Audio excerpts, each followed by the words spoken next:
Hello friends, good morning. केते सुंदर पଣା मते बहुत इच्छा ହେଲା ଟିକେ ଗରମ ବହୁତ ହଉଛି यहाँ ପଟେ ଗରମରେ ରହି ହଉନି। ଇଚ୍ଛା ହେଲା ଟିକେ ଥଣ୍ଡା ଥଣ୍ଡା ବରଫ ଲଗା ଟିକେ ବେଲ ପଣା ପିଇବା ପାଇଁ। ମୁଁ ଭ୍ରମଣରେ ଯାଇଥିଲି ବାଡ଼ି ପଟେ, ଏତେ ବଡ଼ ବାଡ଼ି ବୁଲି ବୁଲି ସାରି ପାରିଲିନି, ତ ଲାଷ୍ଟରେ ହାରାସମେଣ୍ଟ ହେଇକି ଫେରି ଆସିଥିଲି। କିନ୍ତୁ ବହୁତ ଖୁସି ଲାଗିଲା, ଦୁଇଟି ବେଲ ମୁଁ ପାଇଥିଲି ବାଟରେ। ଦେଖନ୍ତୁ, ବହୁତ ସାରା ଗଛରେ ବି ବେଲ ରହିଛି ଆହୁରି। ମୁଁ ତାକୁ ଚାମଚ ସାହାଯ୍ୟରେ ବେଲକୁ କୋରି ନେଲି ଭଲ ଭାବରେ।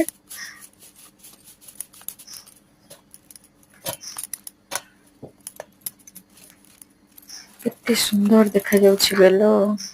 फ्रेंड्स माने जदि मो चैनल ले नुआ थिबे ताले मो चैनल को सब्सक्राइब करिवे एंड शेयर करिवे, लाइक करिवे।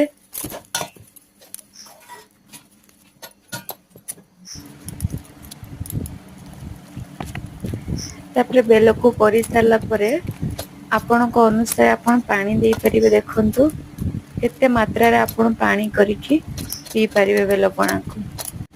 टिके बहलिया रखिबे, बेसी पानी करिवेनी। बेलर जो मंजी अंश गुड़ा मु ताको छाणी नेली भल भाबरे। देखंतु गोटे चालुणी साहाय्य रे मु ताको भल भाबरे छाणी नेली। देखंतु हमर बेल बहुत भल भाबरे छाणी हे जाईछि। मु सेतिरे चीनी 2 टंका रे हमर जो गोलीबा टंका रे डाली टंका रे मु 2 टंका चामच रे देइथिली चीनी। किछि फ्रूट्स ऐड करिथिली आ किछि नडिया कोरा देइथिली। देखंतु रेडी हे गला पणा। बरफ किछि मु देइथिली आ ग्राइंडिंग कला बेले नडिया रे मु सेतिरे गुजराती ऐड करिथिली। देखंतु हमर एथिरे मु डेकोरेट कर दउछि टिके चॉकलेट गुंड, चेरी, काजू